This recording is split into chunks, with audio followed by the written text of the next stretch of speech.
It is probably the most advanced EMeet webcam that I've ever reviewed or even checked out before, and it is a definite contender to competitors like the OBSBOT Tiny 2.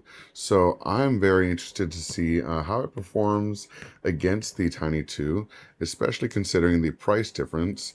We are going to go ahead and take this over to the desk and plug in both the Tiny 2 as well as the new EMeet Pixee and put them to the test and see what they look like. All right, and now we are recording on the EMeet Pixee. So I can move over here and it's following me based on where I go in the scene. So it is tracking properly. This is at 1080p 60 upscale to 4K. They do have 4K 30 as well. It does give you a clearer picture, but personally for streaming, I think it's better to have 60 frames per second. So I like to have it like this, where it looks a lot better with movement.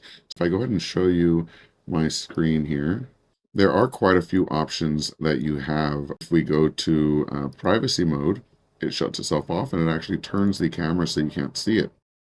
And when we turn it back on, we can see it again. If we go to tracking mode, it will center itself on my face. And then we have a desk view, which will actually show what's on your desk in a flattened view, and a whiteboard mode, which if I let it see my whiteboard, maybe it's going to see it. And you can see here, I've turned whiteboard mode on and it sees the monitor I have in the background as a square shape, and it adjusts it so that it's straight. Now it's time to try out the OBSBOT Tiny 2 and see what the quality is like in comparison. All right, and here we are on the OBSBOT Tiny 2.